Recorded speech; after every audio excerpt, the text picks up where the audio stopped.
What really happened with your host, Mike Rivero, because World War III is a really bad idea. Here is your host, Michael Rivero. And aloha, America. Welcome to our show today. It is Monday, September 17th, 2018, start of a brand new week of all kinds of weird things that are going on here. And well, let's get into it. The phone lines are open, 800-313-9443. Mike is in our control room, twiddling the dials, keeping us out of trouble, and ready to answer the phone when you call on in, put you on the air with your comments and questions. Getting on in here, we're still dealing with the aftermath of Tropical Storm Florence, and apparently over at the Brunswick Nuclear Plant in Southport, North Carolina, there has been a declared state of emergency. And this is apparently they had what they call a hot shutdown, which sounds like the reactor was scrammed. And they're saying the two reactors are now shut down and are safe, but there is an emergency apparently. Floodwaters have been intruded onto the site of the nuclear reactor. There's only one road still available where people can get in and get out. And obviously the concern is that if the flooding gets into discarded reactor fuel rods, there could be an issue. So they're keeping an eye on that. Meanwhile, as bad as Florence was, the aftermath continues to be a major problem. Rivers are continuing to rise from the storm surge and storm runoff. It's still pounding North Carolina. The predicted track of Florence, it's going to turn hard to the north and head up through New England. And so we're going to be watching that as well. Over in China, they are having a major problem with Typhoon Mangkhut. It's been called the King of Storms. It ravaged Hong Kong. It's killed a lot of people in the Philippines from triggering landslides and mudslides. And now, of course, it's traveling across China. And that one, the core wind speed was 142 miles per hour. So it was actually much, much worse than Florence. Okay, let's turn to the war zones here, because apparently the Syrian port city of Latakia has been attacked by missiles from the sea. And they're not sure who launched them, who owned them, where it came from. But the attack targeted the Technical Industries Agency headquarters, which is owned by the Syrian military. And there were reports of powerful explosions heard in the city. Now, over the weekend, you should probably remember, Israel attacked Syria as well. They attacked Damascus with a missile attack that was thwarted with S-300 missiles. So we don't know what was used this time, how much damage has been done, but it's obvious the aggression is continuing. Let's just put it that way. Okay. The Syrian army has dispatched more military convoys to the Idlib battlefield. They're ramping up on what's going on there. But there's been an interesting little development. First of all, Turkey has agreed to cooperate with Russia on eliminating the terrorists in Idlib. This is coming from Erdogan. And apparently they've been holding meetings and talks between Erdogan and, well, he's going to have a talk with Putin. They're getting together. But it looks like Turkey is now aligned with the anti-terrorism forces. Meanwhile, there's talk now that Syria and Russia may not go into Idlib following those talks by Putin and Erdogan, because they're talking about a buffer zone. They're basically saying, okay, we're going to let the U.S.-backed terrorists have Idlib. We're going to put a demilitarized zone between the militants and the government troops, and everything is just going to stay there, which is going to look, it's a stalemate. I don't know how stable that's going to be, but it basically eliminates the threat from the U.S. to go on in and attack Syria and Russia if they attack the terrorists in Idlib.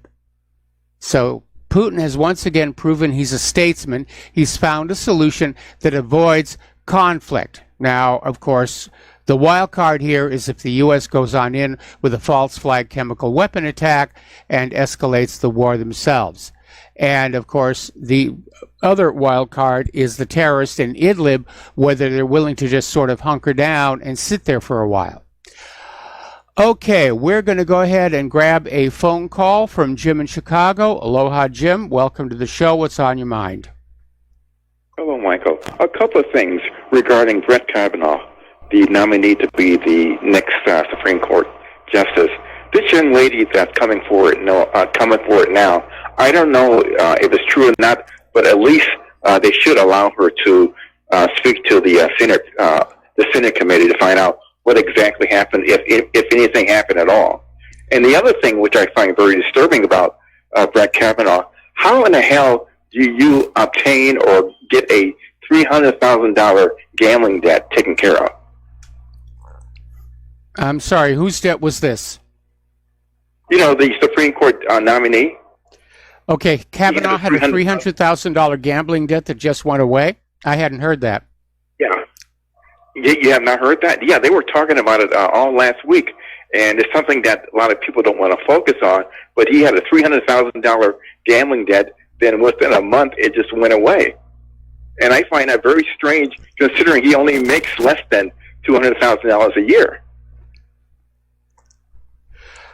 Okay, well, first of all, I understand that this young lady, well, she's not young, she's 51. She is going to be testifying before Congress, but apparently there are already some serious discrepancies with her story, and it turns out that Kavanaugh's mother was a judge who ruled on the foreclosure of her parents' home. So she's got an axe to grind.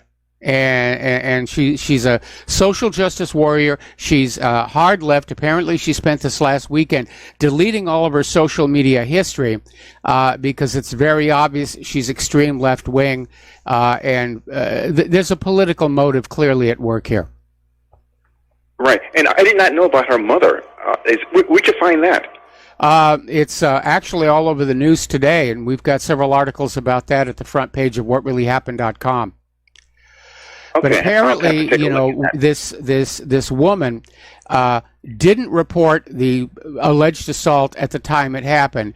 She supposedly told her therapist about it some years ago without naming Kavanaugh, but the details she gave the therapist are different from what she has come forward with today. So there's another discrepancy. Right. But getting back to the gambling debt, doesn't that open a door for maybe blackmail, if that is really true? Well, we'd have to know who it is who paid off the gambling debt. Right. Okay, then. All right, well, Michael, you take care.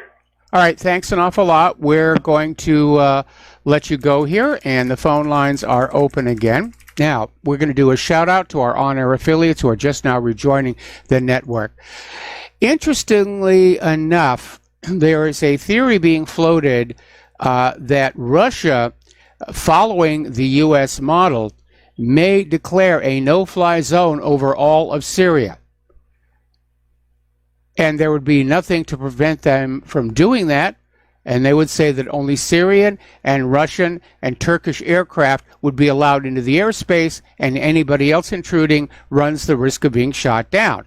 Now, the U.S. can hardly complain, having used no-fly zones over Iraq and various other countries all over the world, but Russia could very clearly do that. And any U.S. planes or Israeli planes or NATO planes venturing into the no-fly zone would run the risk of being shot down. Meanwhile, we're seeing both the Russia and the U.S. continuing to increase the number of warships they have in the eastern Mediterranean.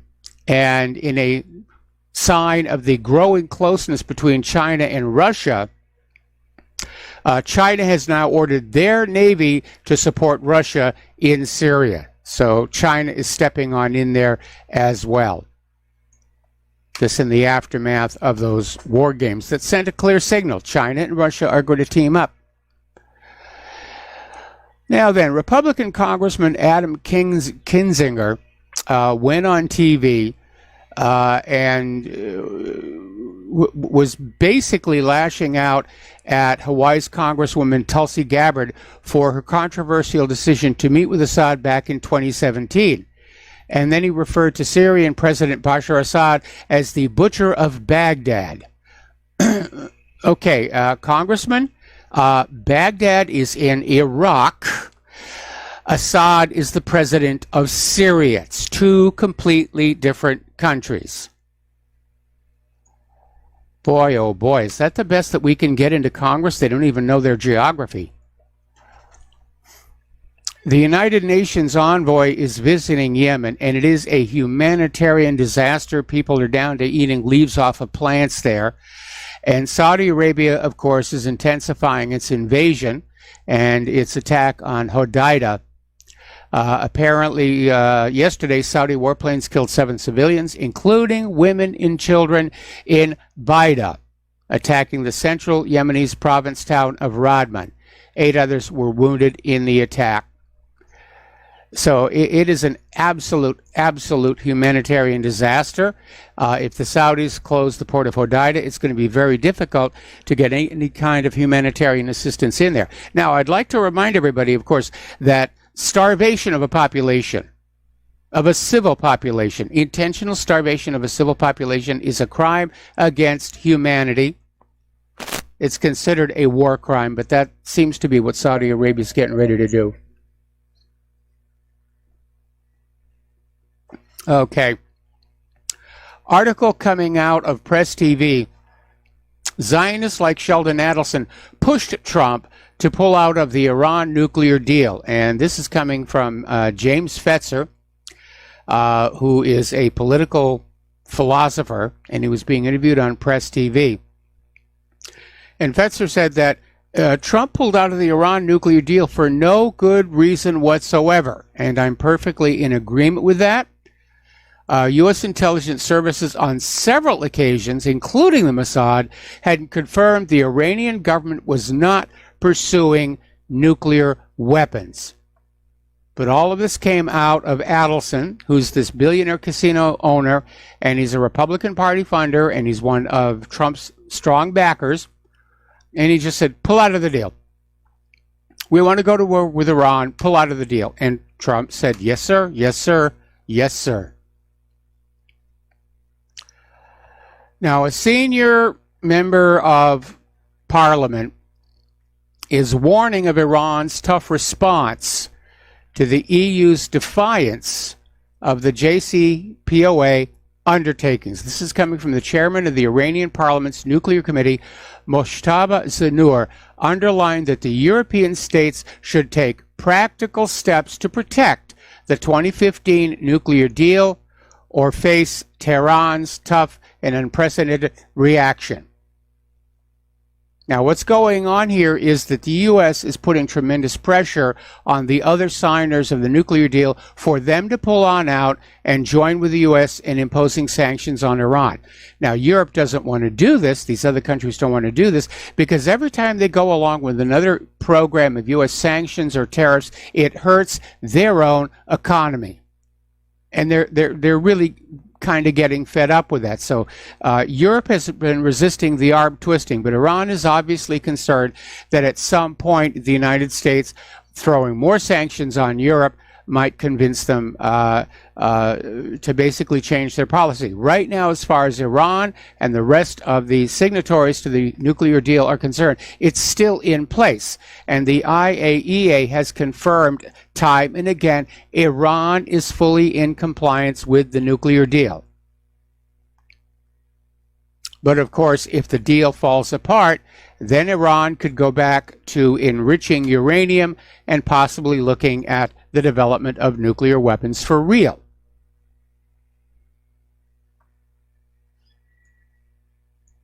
So it's a very, very tense situation. The Iranian Foreign Minister Mohammad Javad Zarif is warning Tehran could move to increase uranium enrichment if the EU does not take action in regard to Washington's unilateral withdrawal from the 2015 Iran nuclear deal. Basically, Iran is saying that Europe needs to help support Iran's economy in the face of these U.S. sanctions. Trump is trying to get the world to stop buying Iranian oil by November. And oil amounts to basically 1/3 of Iran's entire economy. So Iran is saying they need help, and they want Europe to step on in. They want the rest of the signatories to step on in and help them with their economy to try and basically defang the U.S. sanctions.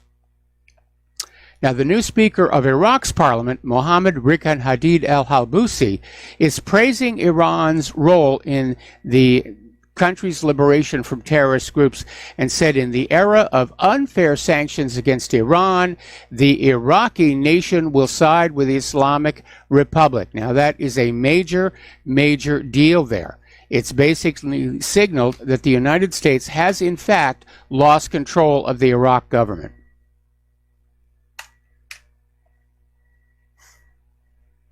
Now, there's another article over here. This is from realyom.com. Conceding defeat in Iraq, the U.S. has only itself to blame for Iran's growing influence in the country. And, yeah, people have an instinct to support the victim of bullying, and the United States is seen as being a bully in the Middle East. And Iran is being seen as the victim. Now, Sarah Huckabee Sanders blamed proxies of Iran for recent attacks at the U.S. consulate in Basra and near the American embassy compound in Baghdad's Green Zone, adding that Iran did not act to stop these attacks by its proxies in Iraq. In other words, they don't have any proof that Iran actually had anything to do with this at all. The new model is, well, if, Iran should have stopped it. Iran should have stopped the attack. Now, that's just way out there. They're basically going to blame Iran for anything bad that happens in the Middle East from now on. Oh, it's Iran's fault. Well, they didn't do anything, but they didn't stop it. That's the new talking point here. But Iran is becoming more influential in the Middle East. People are looking to them for leadership. I mean, Iraq got smashed up by the United States. And people in the Middle East are looking for somebody around whom they can unite to stop any more of these U.S. aggressions. That's what's going on here. All right, we're going to take another phone call here. This one from Joe in Tennessee. Aloha, Joe. Welcome to the show. What's on your mind?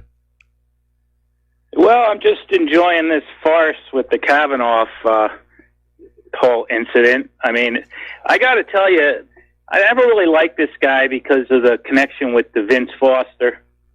And when I was watching his hearings, it seemed like he was constantly bringing up, like, his mom, his daughters, the basketball team, the female basketball team. You know, he just was harping on I had more women assistants and clerks than anybody. And I was always wondering, like, it seems like he's overcompensating here. And I wonder if they knew that Dianne Feinstein had this up her sleeve, because it just struck me kind of like he was overdoing it. You know, it was like, oh my God, here's the female basketball team that he coaches. You know, and it just, I don't know, it did strike me as odd. But I got to say that this whole farce, for a guy that, like, is really upset with the institutional corruption of our government, it's actually going to work to my advantage anyway, personally, in that it shows what a farce and disgrace this whole system really is. And it's a win-win. You know, I mean, I personally, Trump should have picked Amy Barrett, and then he wouldn't have to be dealing with this to begin with. But I'm going to sit back and have a few laughs. Hopefully they do the helter-skelter tactic, like with all those hysterical women screaming during it, and just show themselves to be a bunch of fools. Now, as far as the politics of it, the women that were against Trump and against Kavanaugh, there's not going to be much of a change. Okay, so it's Joe, all going to be about the independents. Joe, I'm sorry to cut you off, but we do have to take a commercial break here, and we'll be back with another phone call after these few words. And aloha, America. Welcome back to our show. And we're going to go right back to the telephones to Mo in Florida. Aloha, Mo. Welcome to the show. What's on your mind? Aloha, Michael. I just thought you're the perfect guy to talk to. I'm not computer savvy like you, but I heard something today that just made me want to throw in the towel. I hope we, I don't want to give up on anything, but do you know who Michael McKibben is, Leader Technologies? No, I do not. Well, he was claiming that the Clintons stole his patents, and but anyways, this American intelligence media. Are you aware of their website? No. Well, anyways, they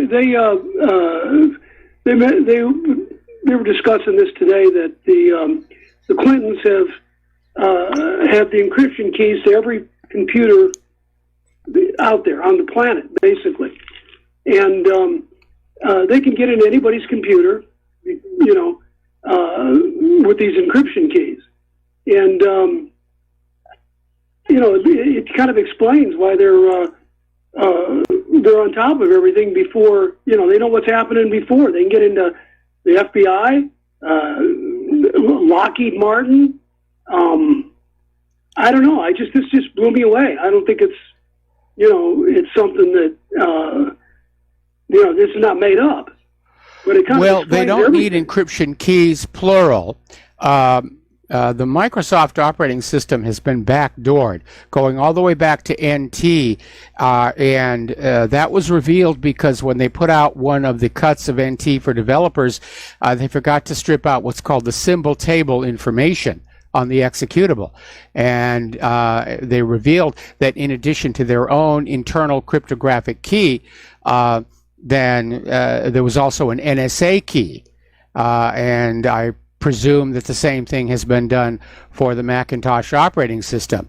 And so all anybody needs is that one key, and they can bypass the cryptography of any system that's out there.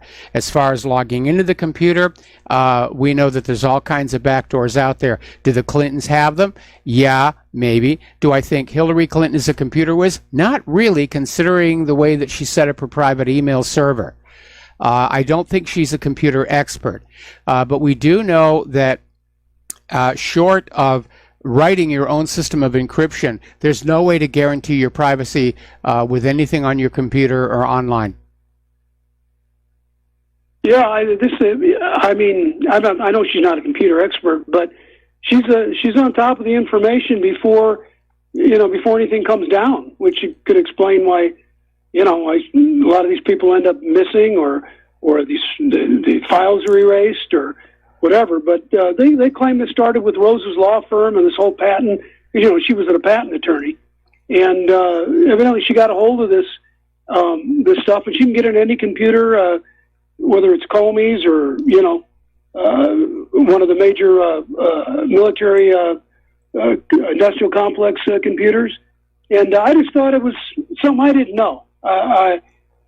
Which would explain why everybody's, even congressmen, they're all compromised. She got the goods on all of them. I mean, that's why she hasn't gone to jail. I have a question here, which is this Imran Awan situation. The Awan brothers, they were caught breaking into the computers of members of Congress, and he's not going to be charged. And I want to know, was he running his own intelligence operation inside the Capitol building, or was he aligned with Hillary Clinton, who I think was basically selling U.S. government secrets to foreign interests using that weak email server to send the data and that charitable foundation to collect and launder the money? Yeah, those are the ones that they just took off and left everything sitting in a garage, weren't they? Well, no, actually they were throwing stuff out, and a neighbor spotted it with the little stickers on their property of the U.S. government, and that's who basically turned Imran Awan in. If it hadn't been for that, nobody would have ever known that this was going on. Well, I think, whatever it is, you wonder why they just seem to be on top of everything, and nobody could commit that much criminal activity without having the goods on on just about everybody that matters, including judges and congressmen. So, but I'm like you, Mike. I can't wait. That's one perp walk I'd get out the popcorn for, But thank you so much. I'll let you take your other calls. All right, thank you very much. We're going to let you go. And yeah, there's absolutely no question. There are certain people within our political structure who are untouchable simply because they're able to blackmail the rest of the government. In the case of the Clintons, I think a large part of that is blackmailing the Central Intelligence Agency over its gun and drug running out of Arkansas back in the 1980s. So it is a sad state of affairs when we realize that there are politicians who are above the law and untouchable and cannot ever be taken to court or thrown in prison. I'd like to see that perp walk myself, especially after what the Clintons did to Claire and my life all those years ago. Anyway, we're going to take another break for commercials, and we'll be right back after these few words. And aloha, America. Welcome back to our show here. And before we go back to the phones here, I've got a little update on that allegation that Kavanaugh has a gambling problem. Apparently, it originated solely in a question that was submitted to Kavanaugh by Senator Sheldon Whitehouse, who's a Democrat from Rhode Island. And basically the question was, have you ever reported a gambling loss to the IRS or sought treatment for a gambling addiction? To which Kavanaugh said no. And apparently the issue of a debt of some $200,000, not $300,000, Kavanaugh explained that away because his wife and he own a second home that needed renovation. They bought it as a fixer-upper, and they spent the money to basically renovate it. And now, of course, it's an asset, and that's why the debt has disappeared. So okay, I'm trying to remember who was that lady, Anita something, that was used to try and derail another Supreme Court nomination. Something about a hair on a can of Coca-Cola or something. This is more of the same thing. And asking these kind of questions, I mean, this is like, have you stopped beating your wife? And right now, Kavanaugh has released more documents for the scrutiny of Democrats than any other Supreme Court nominee in history, and still the Democrats are out there saying we need more, we need more. So again, apparently left-wing media like Huffington Post and Salon ran with this gambling story as if it were true. But right now, in the absence of any actual factual information, it's another nothing burger from the party of the nothing burger. All right, let's take a phone call here from Don in Iowa. Aloha, Don. Welcome to the show. What's on your mind? Don, are you there? I am not hearing Don. I'm here. There you are. Okay. So what's on your mind today? What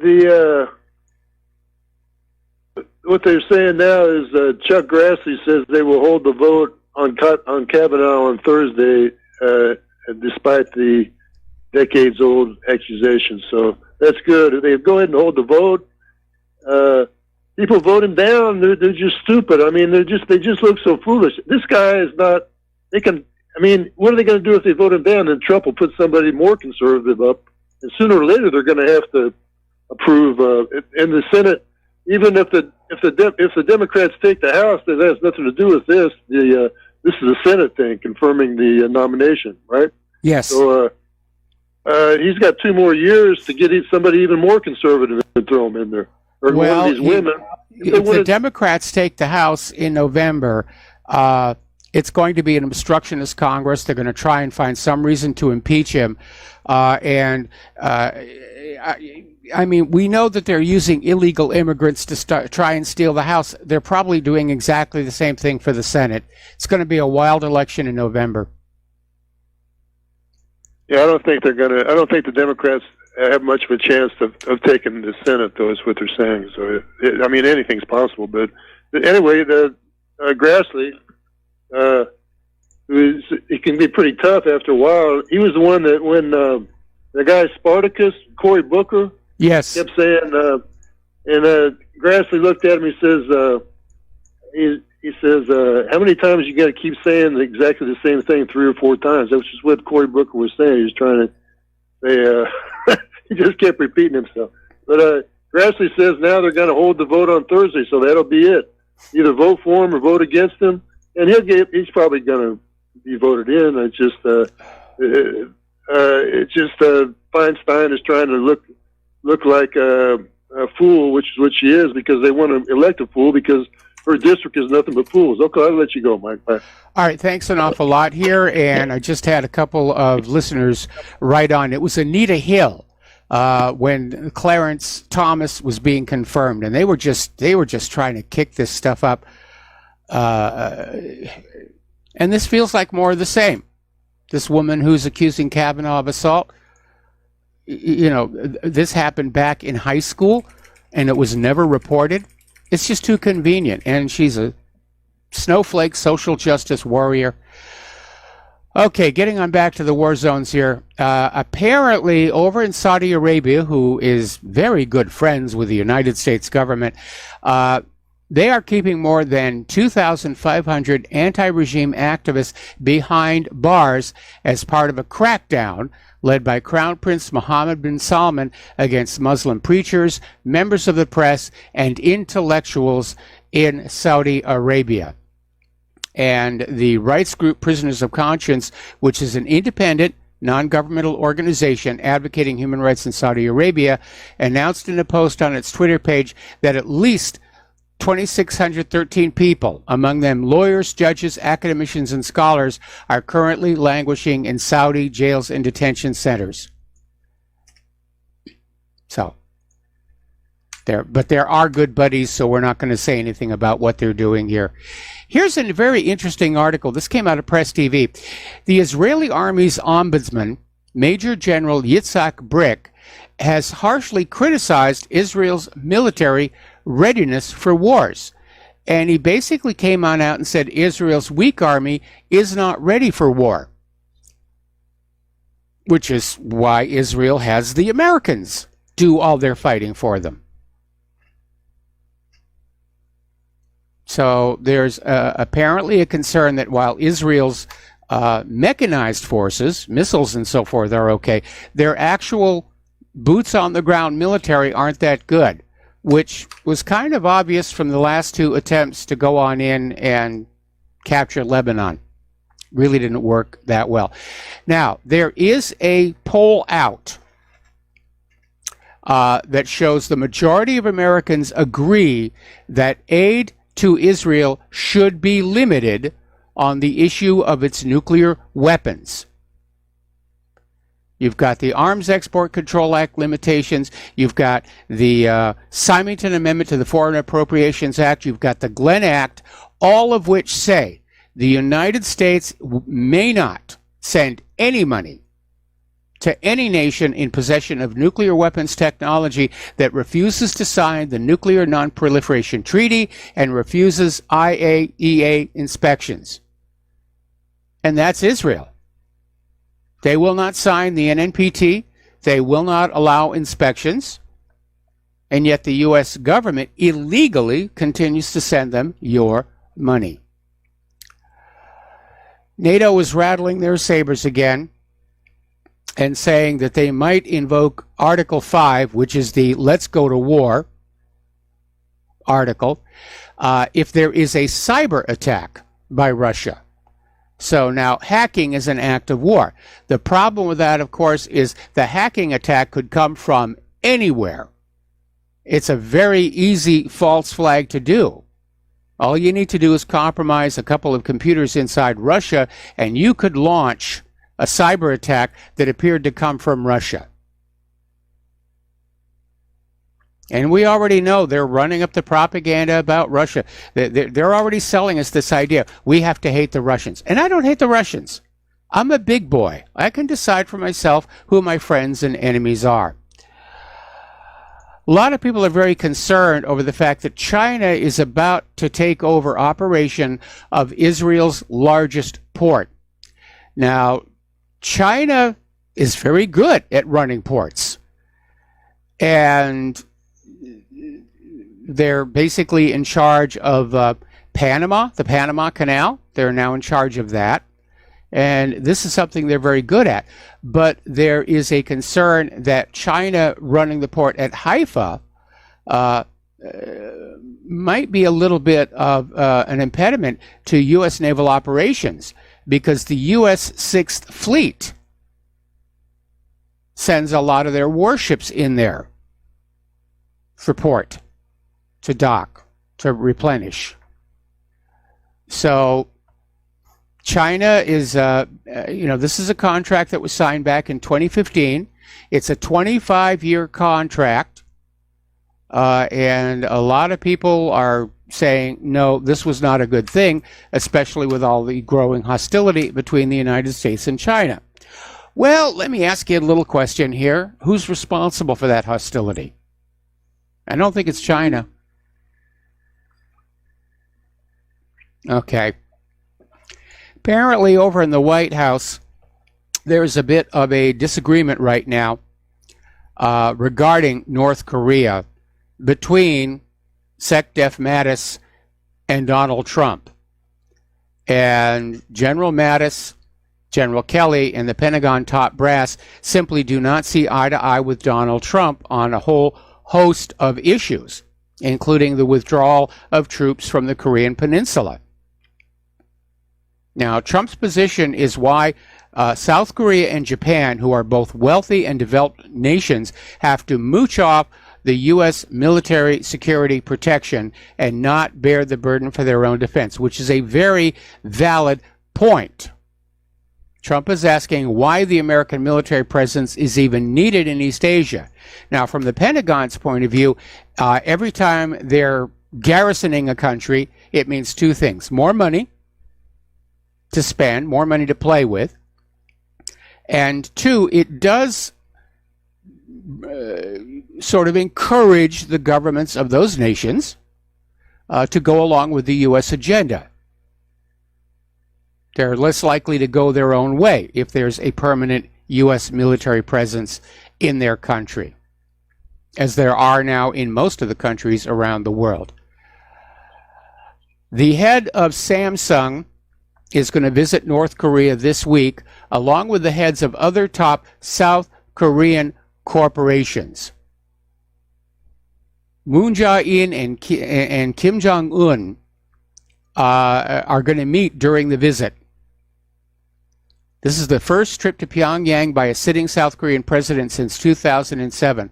It's sending a signal. The South Korean companies are looking at North Korea for workers and raw materials. They're moving ahead on reunification. They're not going to actually say anything along that line, but that's clearly the direction it's going. And the U.S. is not going to be happy about that. So, now, last Friday we were talking about this massive military drill that Russia and China held together up in Siberia. And Russia and China have released all kinds of videos showing their cool little toys doing what it is that they do. And it was a massive, massive demonstration. Some 303,000 soldiers in these maneuvers. And there's an article over here from Information Clearinghouse saying that basically it's Trump's reckless hostility is driving Russia and China together. And normally, U.S. foreign policy is to try and drive countries apart to keep them easier to control. It's not working any longer. All right, we're going to take another phone call here from Scott in Dallas. Aloha, Scott. Welcome to the show. What's on your mind? Well, I was just going to say that caller that was talking about American intelligence media, they probably do some of the best reporting on the internet right now. If you haven't heard of them, man, you ought to be kind of embarrassed about that, because these guys are on fire what they're doing over there. So that's one thing. And I was just wondering, you believe math doesn't lie, right?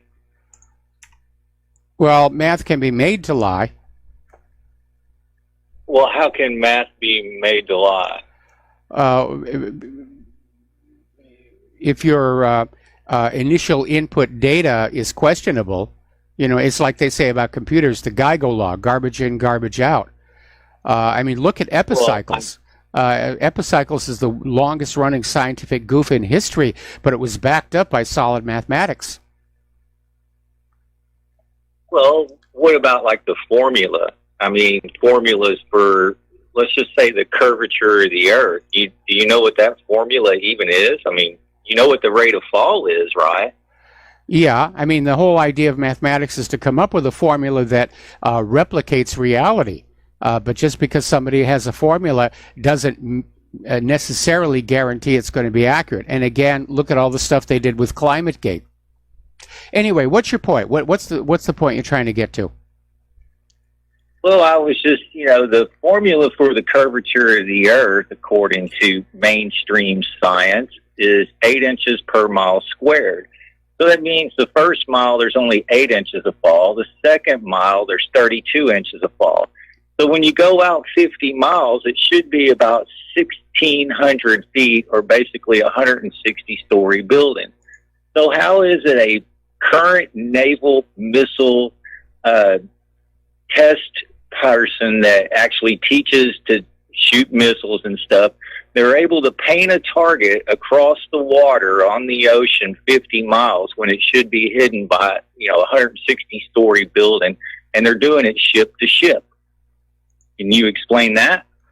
Well, I would have to look at the tactical situation there, but there are airborne radar platforms that are networked with the launching platforms. That's what the whole Aegis CEC system was all about, where they have these airborne synthetic aperture radars that are up there and able to see over the horizon from where the naval ships are.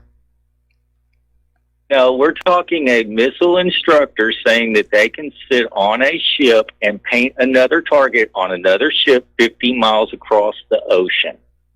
That's not talking about from airborne, that's ship-to-ship contact. Well, obviously that officer is misstating the situation because there have been a lot of experiments in over-the-horizon radar. They really have not worked out very well. The last one I'm aware of was HARP, where they were trying to basically bounce a radar signal off the ionosphere and get a clean return, but they couldn't get that to work. Anyway, listen, Scott, thank you for the phone call. We're coming up here on another commercial. I'm going to have to let you go. And when we come on back, there's been a new development in the saga of Malaysian Airlines Flight 17. And you're not going to hear this on the American corporate media. Absolutely not. So stay tuned. We'll be back after these words from our sponsors. And aloha, America. Welcome back to our show. Now, we all remember the tragedy of Malaysian Airlines Flight 17 that was flying over Ukraine, and it was shot down. And immediately everybody said, oh, Russia shot it down. It was those evil Russians. Putin got his bear rifle out and he shot that airplane down. And there were a lot of inconsistencies in the story. So they set up a supposed international investigation that was supposed to be impartial, but basically they were laundering the propaganda to keep on saying it was Russia, Russia, Russia, Russia. There were some stories that came out about how there was a Ukrainian fighter in the air at the time. My theory was that they may have been trying to shoot down Vladimir Putin, whose presidential airliner was in the same part of the sky over Ukraine on his way back from a 6-day tour of South America. And his presidential plane, which is a converted passenger liner, is painted in the same colors as Malaysian Airlines. The livery is very, very similar. And I wondered if maybe somebody was trying to bring him down and they hit the wrong plane. Anyway, the international investigation has been very stingy about releasing any information. They have absolutely rejected any of the information Russia wanted to provide, such as radar data tapes and so forth. We've made up our mind. Don't confuse us with the facts here. we're going to blame Russia, and how dare Russia, try and interfere with that. I mean, this is such a serious crime that even innocence cannot be used as a defense here. So, Russia has identified serial numbers found on the debris of the missile that downed Malaysian Airlines Flight 17. And they show that this missile was manufactured in 1986, and following the paperwork of who it was shipped to, it was owned by Ukraine. The numbers were marked on the engine and the nozzle of the missile. And the Russians keep very, very good records. Okay, getting on back to Kavanaugh. Oh, actually, we have a call waiting on the line. Dustin in New Jersey, aloha. We're going to start with you. I'm going to have to take you through the station identification, but what's on your mind? Yeah, Mike, that was also my theory. But you know what kills our theory with the plane thing is, the Russians know the book, so they have countermeasures on Putin's planes for that. That goes back to, it was a Ukrainian book missile system. Up until 1986, I believe, the missile was from Ukraine, due to the serial number. And also, remember, didn't they intercept the Ukrainian, somebody from Ukraine, one of the soldiers, they intercepted a message to to a commander or something, saying, we'll shoot down another Boeing. Did you hear about that one? No, I didn't hear about that one, but I'm not surprised. Yeah. Can you hold me over? I got some news about Latakia. Okay, yeah, we're going to hold you over here. And, you can keep talking. We're not quite at the end of the hour. Yeah, I heard, Mike, S-400s got activated. It's the first time they were activated with this strike from, they're saying it was Israel using Tomahawks, but supposedly they don't have Tomahawks unless they do. And, of course, it came from the Med, probably from their Dolphin subs. So I don't know if the Dolphin can launch a Tomahawk. They can launch what's called the Popeye, which is a cruise missile, which can have a nuclear warhead. Anyway, we're going to put you on hold. We're going to take a break for station identification, and we'll be back after these few words. And aloha, welcome back to our show, hour number 2. We're talking with Dustin in New Jersey. And so they're saying the attack on Latakia came from Israel rather than U.S. ships. Yeah, because now there's a Pentagon spokesman claiming that it's not the United States. I mean, unless it's Britain or France, or maybe it's, hey, do you think the CIA has any, naval assets that nobody knows about? Because they do have lots of other things that we do know about, So, it could be a rogue. It's 28 missiles. That's a lot of missiles. Remember I said there was that wild card, the Arsenal ship that nobody was talking about anymore. But, you can launch a Tomahawk from an aircraft. Doesn't have to be a ship at sea. So but how many Tomahawks? 28? That'd be quite a, that's quite a fleet of planes doing that. Unless it's a submarine maybe, or a, yeah, I would tend to think that it's probably one of the warships. But if the U.S. is denying that it's them, then this is kind of weird.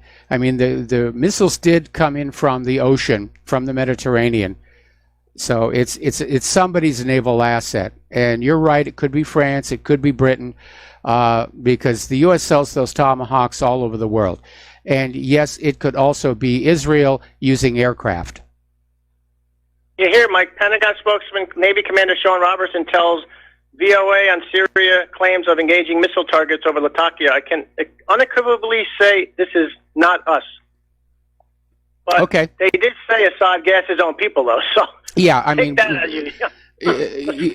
I'm not ready to just take this guy's word at it.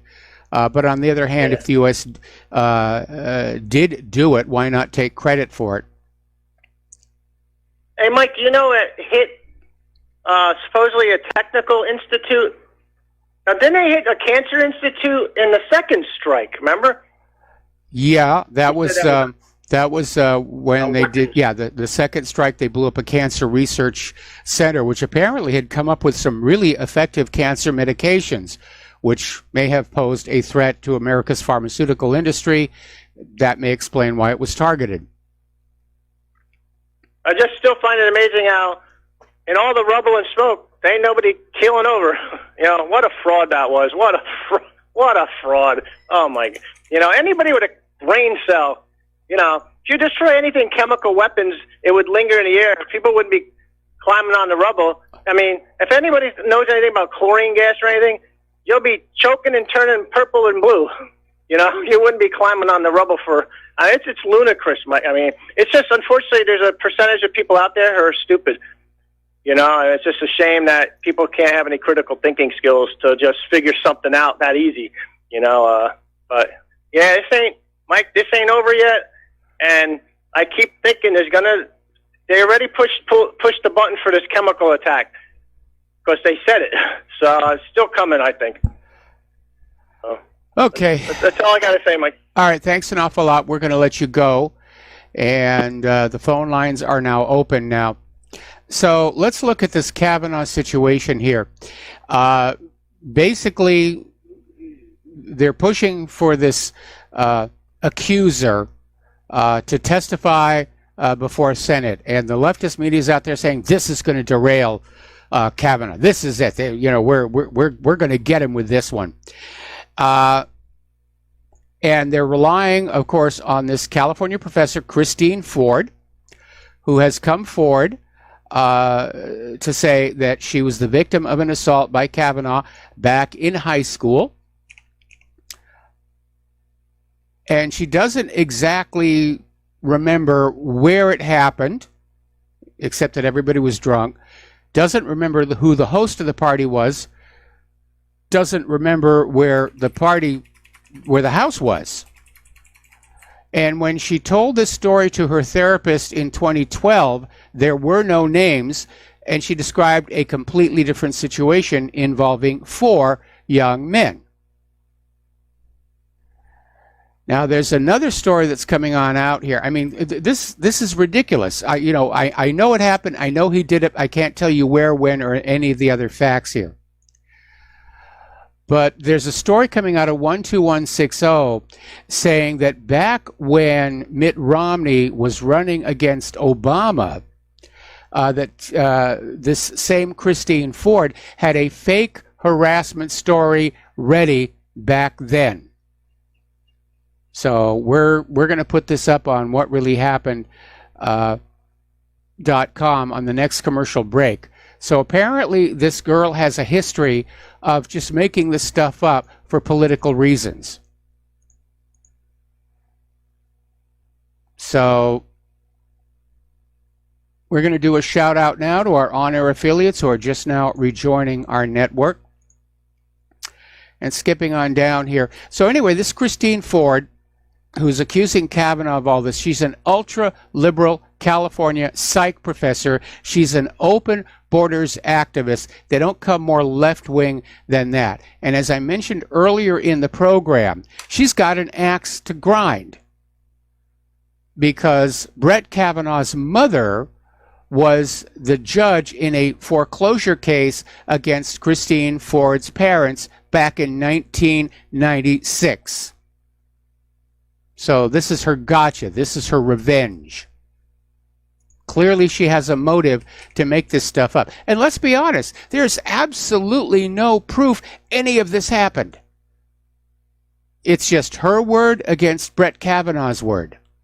And given all the phony accusations of rape that we have seen going all the way back to the 1990s rise of militant feminism, I'm not willing to take this lady's word at face value, not without something to back it up. Why didn't she report it at the time it happened? That's my first question. Now, I'm not a big fan of Brett Kavanaugh.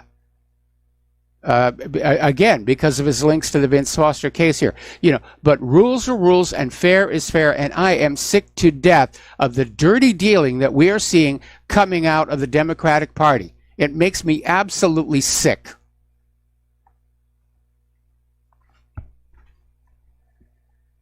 Okay.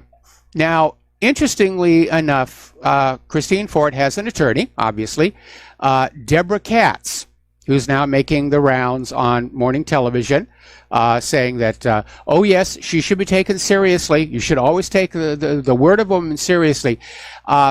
Interesting, though, is that Katz has a history of downplaying and dismissing accusations made by women against Democratic politicians, including former President Bill Clinton and former Minnesota Senator Al Franken.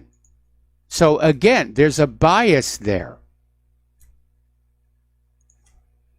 Meanwhile, it's now come on out that Christine Ford spent this last weekend deleting all of her social media accounts because they gave her away as being this hard left activist here. Okay. Kavanaugh is going to speak with the Judiciary Committee staffers about the allegations. It's a nothing burger. I'm sorry. There's no there. The story she's telling today does not match the story she told her therapist in 2012. She can't remember who was there. She can't remember where it took place, who the host of the party was. She's admitting that she was intoxicated. There's no case to be made here. This is just another smear job to try and derail Kavanaugh, like that Senator Whitehouse with his insinuation of a gambling problem, which turned out not to exist. That other caller was right. This is a chance for the American public to learn just how dirty politics are in this country. Okay, now, former FBI attorney Lisa Page is now admitting the FBI could not prove collusion between Trump and Russia before the appointment of Mueller as special counsel. Now, this is bombshell testimony because you're not supposed to appoint a special counsel until the Department of Justice, for whom the FBI is their investigative branch, has conducted a normal investigation and found that a crime occurred. Then you get the special counsel. Rod Rosenstein simply approved Mueller, or appointed Mueller as the special counsel, and sicked him on Trump and everybody in his circle. So basically, Lisa Page, in a closed-door joint session of the House Judiciary and Oversight Committees, told investigators they could not make the charge. And they're saying as late as May of 2017, they couldn't find anything. There's nothing there. This is dirty politics from top to bottom.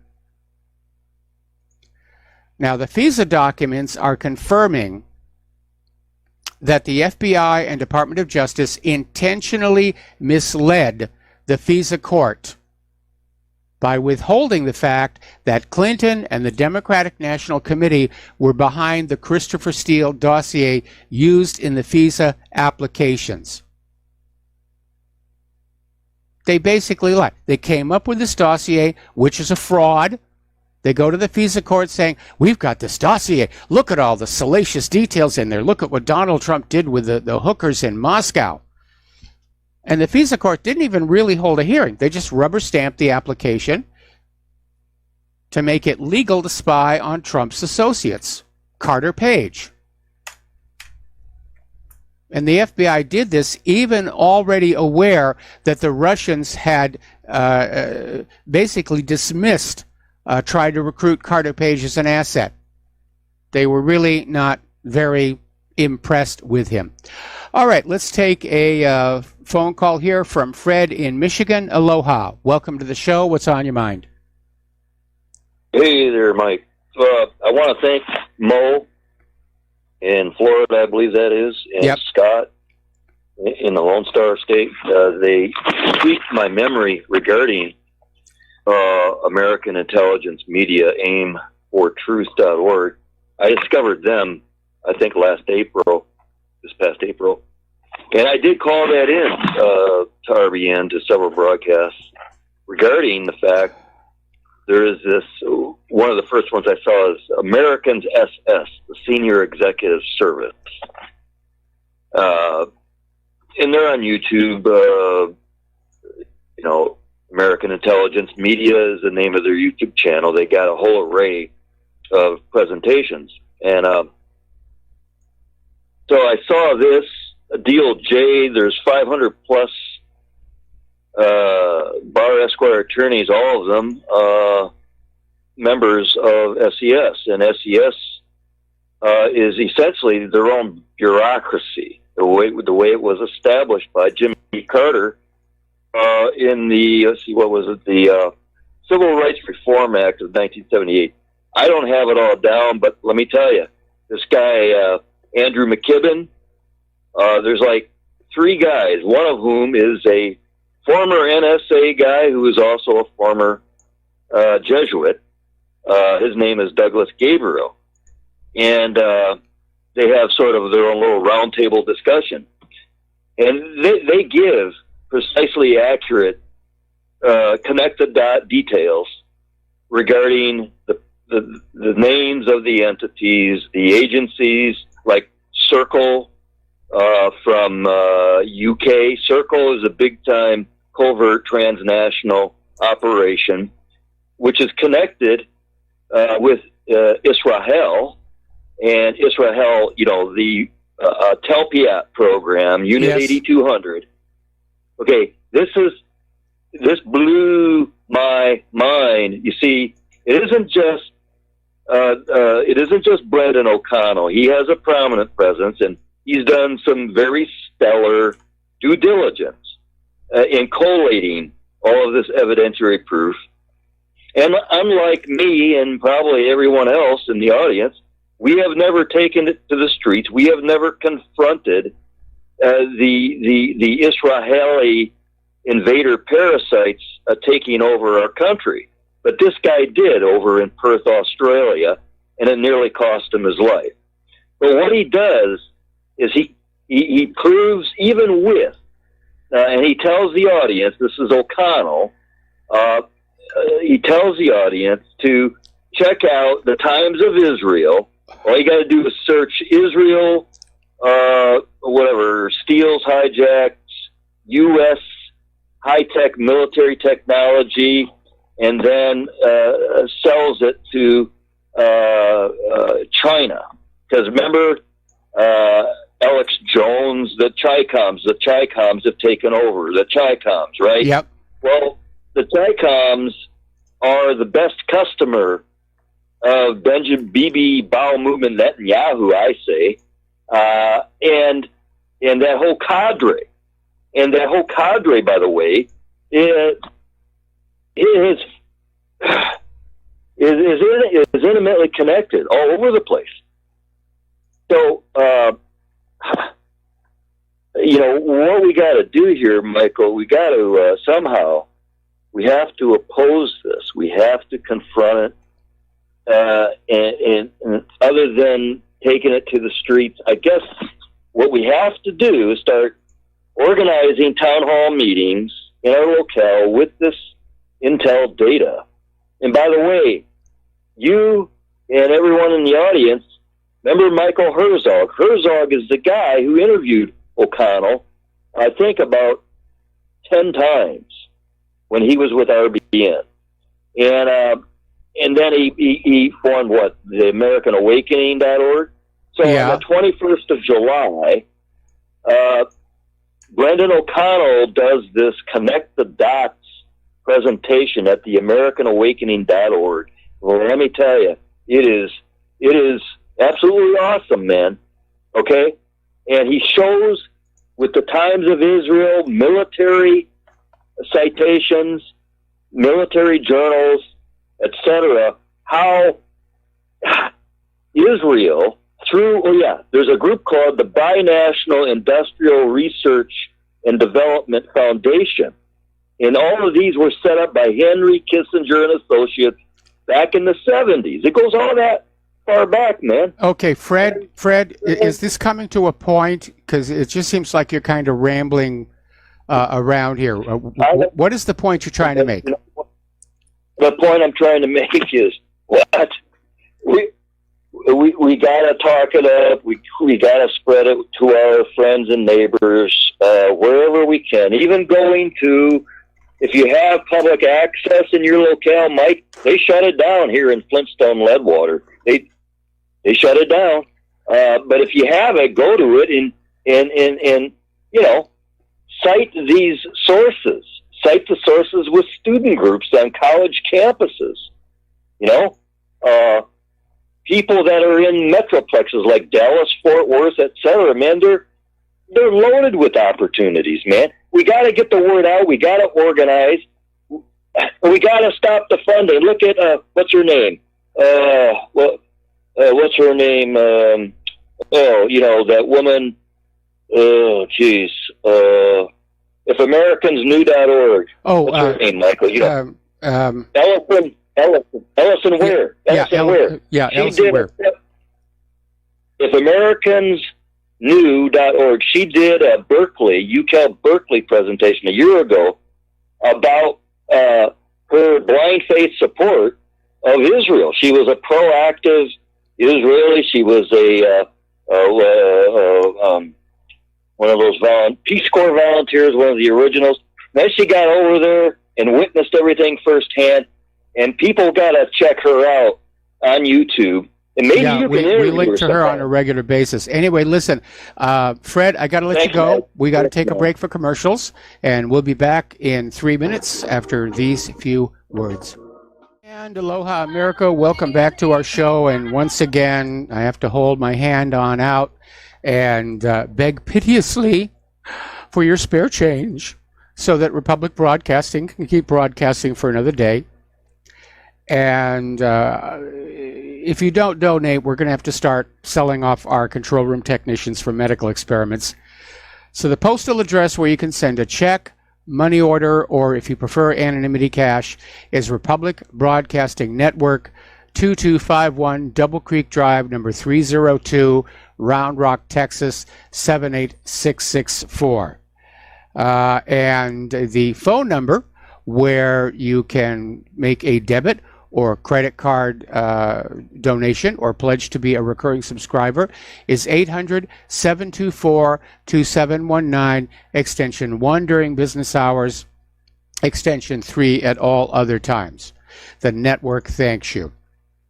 Okay, a little more information about the Kavanaugh situation. Deborah Katz, who's the attorney for Christine Ford, who's accusing Brett Kavanaugh of sexual assault, has now come out with an announcement that it's not her job to corroborate her story. You just accept it at face value. After all, she's a woman. She wouldn't lie about such things. Actually, at the height of the militant feminist movement in the 1990s, rape was the second most falsely reported crime in the entire country. There have been a lot of rape hoaxes. Tawana Brawley is a good one that springs to mind. So, no, absent any proof, no, I'm not accepting this story of a sexual assault. Between the discrepancy between the current version and the version she told her therapist, the fact that she can't seem to remember any of the salient facts about any of it, it's just another Democratic smear job. Over this last weekend, Maxine Waters again launched her verbal assault, if you will, on President Trump, screaming that he was a disgusting person and just frothing at the mouth. And apparently, having done so for so long, has caught the attention of the National Newspaper Publishers Association, which has now awarded her with a National Leadership Award. This happened last Friday. And during her acceptance speech, Maxine Waters again launched into President Trump, prompting applause from the audience of media leaders, which tells us that, yes, the media is liberally biased here. Barack Obama is back out on the campaign trail. He's supposed to be campaigning for the Democratic candidates for November, but he just can't stop talking about himself, even though he's supposed to be talking about these other people. And apparently during the Cleveland rally for Rich Cordray and Betty Sutton, Obama repeatedly talked about himself, despite the candidates sitting behind him. And apparently at one point when he was trying to attack President Trump, he began to stutter, which got a lot of people wondering what the heck is going on with him. Over at Amazon, the CEO, Jeff Bezos, right now is the world's wealthiest man. He's also, until very recently, widely considered the least generous billionaire. The Bezos Family Fund, the only major philanthropic endeavor bearing his name, was established with money earned by his parents, who were early private investors in Amazon. But for whatever reason, maybe Bernie Sanders Stop Bezos Act, or all the negative PR that Amazon has gotten in the media lately, Bezos is launching a $2 billion charity, which that would be good, but I think that $2 billion really would be better spent providing higher wages and salaries for his workers here. And apparently there is yet another scandal where Amazon staff are accepting bribes of more than $2,000 from online merchants to delete bad reviews, to restore banned accounts, and reveal customers' private buying trends. And apparently sellers, predominantly based in China, are buying the data in a bid to gain an edge over competitors and boost sales in the online stores. Now, Amazon says they're investigating the allegations. But, yeah, if they're taking bribes to erase bad reviews, that's a serious situation. And I wonder where else that's going on in the online shopping community. Because there have been more than a few places where I've seen bad reviews get erased. And more than a few positive reviews, which seem suspiciously, how shall I put this delicately, professional in their writing. I know over at RottenTomatoes.com, very often you'll go on in and you'll look at the reviews for a movie that's really not all that good, and there'll be all these positive, glowing reviews, and you can spot them as being fakes because they're written as if the author really dreams of being a film critic in the corporate media. Okay, so we're going to take a break for commercials, and we'll be right back. And aloha, America. Welcome back to our show here. And there are still unconfirmed reports of missiles targeting Hama, Homs, Latakia, and Tartus governorates in Syria. Now, Latakia and Tartus are where the majority of the Russian forces are located. So this is getting really intense. The question is, when and if will Russia actually retaliate against whoever is sending these missiles in there? So far, we're not getting any comment from the Russian military. And as that caller came on in and said, the Pentagon is denying that they have anything to do with this. So we'll see what's going to happen on that. Let's see what else is coming on in. Okay, let's talk about the economic news for a while. We are seeing, again, more stories about how the Asian and European nations are seeking to minimize their dependence on the U.S. dollar. And basically, a lot of it has to do with the fact that trust in the U.S. dollar is eroding, has been for quite some time because of the out-of-control debt in this country, and the fact that the U.S. more and more is using that dollar as a weapon to coerce other countries to bend to its will. So more and more countries are looking at ways to minimize their dependence on the dollar. They suddenly realize, first of all, it's possible. And then from that, it should be done. See, ever since Bretton Woods was signed, the world sort of got into this attitude, we have to use the dollar. That's the global currency. But that really began to erode in the 1970s when Richard Nixon closed the gold window, ended gold convertibility. Technically, that was the end of Bretton Woods, and the U.S. tried to maintain the dollar's global hegemonic domination by linking it to the buying and selling of oil and other natural resources around the world. But other countries are saying, hey, this is not really working out for us. Down in Venezuela, they tried to raise their minimum wage by 3,000% to try and restart the economy, and inevitably 40% of their retail outlets have now gone out of business. So it's not going well down there at all. And I fear that what we're seeing in Venezuela will be coming to the United States very, very soon here. Over in Switzerland, their financial supervisor, FINMA, is lambasting Credit Suisse over FIFA money laundering, as well as Brazil's and Venezuela's state oil companies. And so once again, we're finding out Jesse James was right. The real outlaws are the banks. And we keep seeing all these stories about how they're engaged in fraud, financial rigging, and nobody ever goes to jail. There'll be a wrist slap fine on the bank that amounts to just a tiny fraction of their profits. They'll take the fines off of their taxes, which means ordinary people wind up paying for it because the tax burden shifted onto them here. Okay, apparently Trump is likely to announce another $200 billion of tariffs on Chinese imports. Could even happen today, but it's definitely going to happen this week. This according to Reuters. And the tariff level will be about 10%. And that was below the 25% the administration said it was considering for this possible round of tariffs. So when you go to your local big box store to buy products, get ready for them to be much more expensive, because ultimately you pay the tariff. And it's under the form of tax.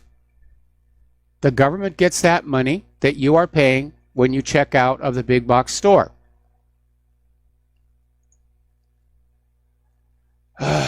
So anyway, apparently there's this upscale fashion label, Henri Bendel.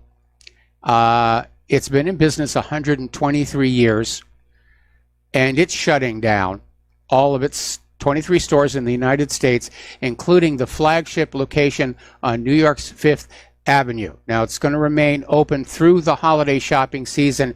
Then it will shut down at the start of next year due to sluggish sales.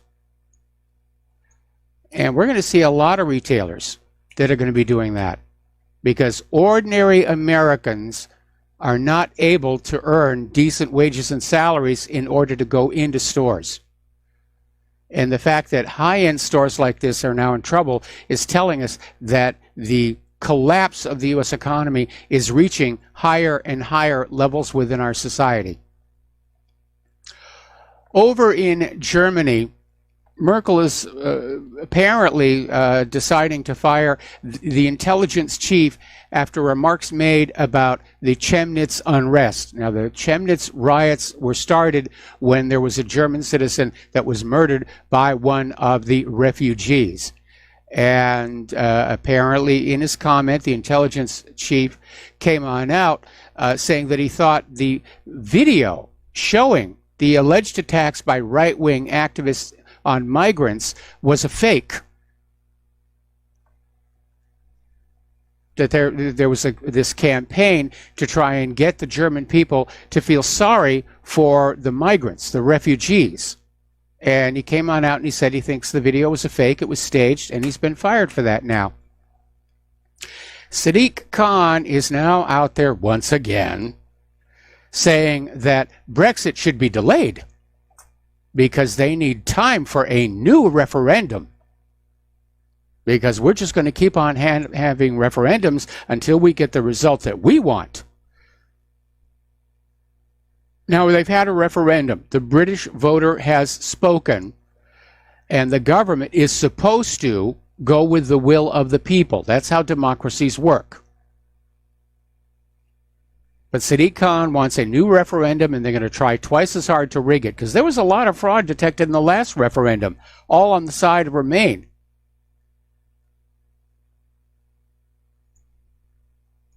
So they're still figuring out a way that they can keep Britain shackled to the European Union, under the control of Brussels, and enslaved to the European Central Bank. Okay, we're going to take a phone call now from Mark in North Carolina. Aloha, Mark. Welcome to the show. What's on your mind? Yo, Mike. Frank, I'm wondering, when you talk about those missiles, I don't think it'd be coming from the U.S. because I think the Russians pretty well understand and know where the U.S. ships are right now who would be capable of firing those missiles. I'm thinking Israel, but I don't know is Israel that crazy that they would actually start firing at Russian bases? Russia could flatten Israel probably in about, 2 hours.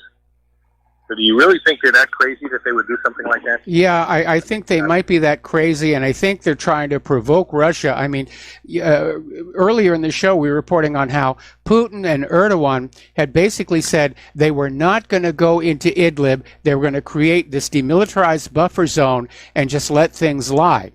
But we know that the United States wants to get in there and mix things up. They still want to go after Assad, and they're looking for a reason. And I'm still expecting there to be a false flag chemical weapon attack.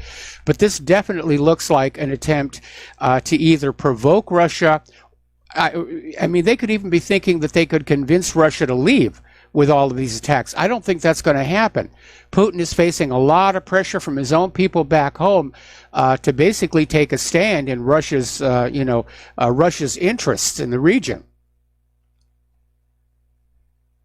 I know. I mean, this is crazy. I mean, do they have any idea whether it is Israel or not? Have they said anything to that? No, they haven't. I'm looking at another story of that right now. Basically saying Syrian social media activists have taken to Facebook to accuse either the U.S. coalition or Israel for the attack. It is still not clear where it came from. And again, from the number of missiles involved, I would have to say it's probably the U.S. coalition. And again, there is that one, what's called an arsenal ship. It's an SSGN submarine. It's a converted Ohio-class ballistic missile submarine. The Trident missiles were taken out because of nuclear arms treaty limits. But instead of scrapping the ships, they put a 7-cell launcher in each one of those Trident missile tubes that can launch Tomahawks. And so we're talking a warship that's 24, actually 2 of the missile tubes are used for other things, so it's 22 missile tubes times 7 Tomahawks each. That's a lot of firepower. And the Ohio class are notorious for being very, very difficult to find. Hey, as an ex-member of the military, I'm going to tell you this. Any sailor, soldier, sailor, Marine, airman, or anybody else going along with this and firing these missiles is a traitor to the United States as well as a war criminal. This is absolutely out of anything that American soldiers are supposed to do. American soldiers are supposed to, and sailors are supposed to defend the Constitution of this country. They're supposed to defend the country. They're not supposed to declare war, fight wars against people that need them no harm. And they're certainly not supposed to be sneaking up on people, firing missiles at them like they're playing games. I mean, this is disgusting. I wouldn't, I think if this is really happening, I think Russia will probably have to sink a couple of ships in order to stop it. Now, what's going to happen after that is anybody's guess. That's how dangerous this is, and that's what kind of madmen we've got governing us. I think Trump is totally out of the loop. I don't think the man knows what he's doing. Either doesn't know what he's doing, or he's so afraid of these deep staters that seem to control him, like the Bolton people like that. You're not going to get anybody in there. But if that's the case. But Trump is out of his league. He doesn't know what he's doing, and I'm afraid it really looks things are starting to really look grim. Nobody's even talking about this that's going on in Syria.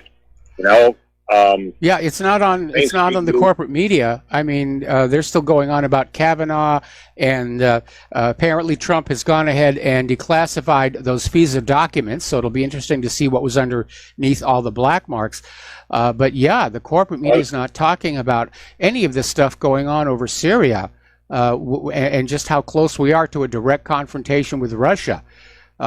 And whoever was shooting at Russia, I'm sure Russia's going to figure out who it was, and there may be a response, and that may be the initiating event the U.S. seizes on to say we're going to go to full-on war in Syria. Mike, when you and me were coming up during the Cold War, if you had a situation like this going on right now, the news, this is all the news that we'd be covering, and normal people would be, crapping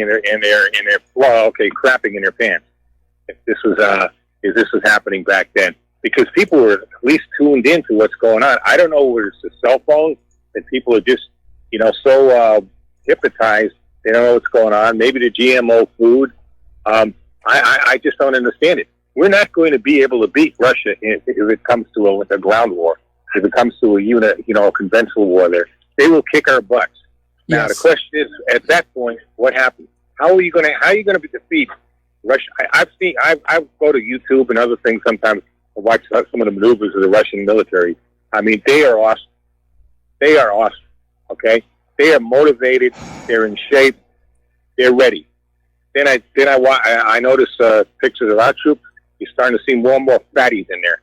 Yeah. Okay, because this the pick from the bottom of the barrel now, and they and they don't I don't think these troops are motivated at all. And on top of that, Russia's in an area where it feels it's defending itself. It's defending even in Syria. Yes. Syria is only how many hours away from actual the mainland of Russia. So these troops got to know they're not defending anything. They got to know they're being used and misused by the globalists. They're not defending the United States. I've posted that on Facebook already. You're not defending if you're over there shooting at the Syrians and threatening the Syrians or whatever else. You're not defending this country. You're hurting this country. The Syrian troops, they're defending their country. They have every right to defend their country. We're there uninvited, like an invading army. And like I said, it just seems to be getting worse and worse. But what bothers me really is people of this country that we don't understand what's going on. There are some people on the internet that follow this that understand. People like you and me understand. But even a lot of people that do come out from the Cold War don't seem to understand it. They come from the Cold War generations and all. They don't seem to understand it. I don't know what it is. Maybe it is the food. I mean, I eat healthy food. I eat wholesome food. I exercise all the time. I try to keep my head clear and all that. And I live in a country, and I try to do the best I can. So maybe that's it. Maybe I still got my thinking process is going. But well, so I many think the people difference today, is you're willing to look at the world as it really is, and there are still, it's a dwindling minority, but there are a lot of Americans who just want to pretend that none of this stuff is happening because it is so scary to contemplate that we're on the verge of a new world war, and this one is definitely going to involve nuclear weapons. It won't just be two little nuclear firecrackers over Hiroshima and Nagasaki. We're talking about multi-megaton city busters that are going to be flinging all over the planet. that would mean by the time, let's say, the time this day is over, let's say this war started at noon, by the time people are ready to go to bed, if there's a bed to even go to, we would lose more, there'd be more people killed, not many more, than all of World War II and World War I together combined. Absolutely, no question about it. Anyway, Mark, I got to let you go. We got to take another break for commercials, and we will be right back. And aloha, America. Welcome back to our show. And this is kind of an interesting story. It's actually a fun story, which is rare in this day and age. Down in Bogota, Colombia, the mayor, Antonis Marcos, fired a large portion of the city's police force in the traffic division and is replacing them with mimes. And apparently decided that having mimes out there in their garish costumes directing traffic and applauding good drivers and making fun of bad ones was going to improve traffic safety better than writing tickets. And it turned out it worked. The city saw a 50% drop in traffic fatalities, less congestion, and an overall better culture of driving. Boy, could we use that here in Hawaii. The state of inadequate roads and bad drivers. And it wasn't always like that. When Claire and I moved here 20 years ago, everybody drove slowly, they were polite and everything, and now everybody's suffering road rage. Just when you think the leftists can't get more absurd, they get more absurd. Apparently, Casey Wells, a teaching professor at the University of Oklahoma, says it's time to get rid of all gifted math classes because they're racist. They're inherently racist. They promote academic apartheid. And according to this professor, placing more skilled and talented students into higher level math classes based on their abilities is a form of, quote, capitalist exploitation and subtler colonialism. A designation that's supposed to sound really smart, but it's nothing more than a rhetorical hodgepodge of the usual anti-white, left-wing gobbledygook. Now, I don't know about you, but if I'm riding in an airplane, I'm hoping the pilot is the top of their class. Same thing when I go to the doctor's office. We need to reward our excellent students. We need to promote them. We need to move them forward because they're going to be the foundation of our ability to innovate in the future. And this idea of saying no more accelerated classes because it's racist. Talk about cutting our own throats for the future. And you know, I went through this years and years ago when I still lived in Southern California, and I actually taught a year of remedial math at the high school level. And during the lunch period, I scouted some students who were clearly bored with the math curriculum, and we just sort of had this little get-together on lunch to learn how to use a slide rule, which if you're really young, you probably don't even remember what that is. And boy, did I get slammed for that by the administration. Because, you know, the complaints were coming in from the parents of students who just didn't want to learn math anyway, saying, well, you've got to do this for my kid. My kid needs to be in that accelerated class. And so it wound up with the workshop being shut down and these really bright students being denied an opportunity to move ahead. And it was a very, very frustrating thing for me, which is why after the year was over, I went and I decided I was going to do something else. Alrighty, we're coming up here on another station identification. And I'm not hearing the music yet, and I don't know why. There it is. We'll be right back after station identification and these few words. And aloha, America. Welcome back to our show, hour number 3. The phone lines are open, 800-313-9443. Getting on back to liberalism, snowflakes. As you know, Apple just had their big event, their debut of this year's iPhone XS, XR, XS Plus, just in time for the holiday shopping season.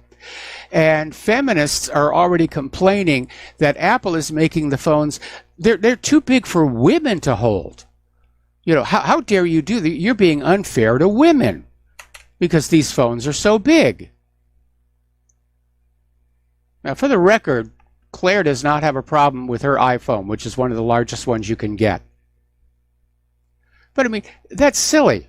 And it's just another example of the fact that liberals aren't feeling victimized or offended. They're looking for things to complain about. They're looking for things to whine about.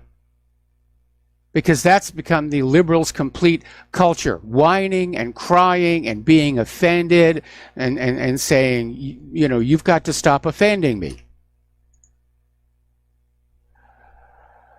Okay, now there is an app that is put out by Robinhood.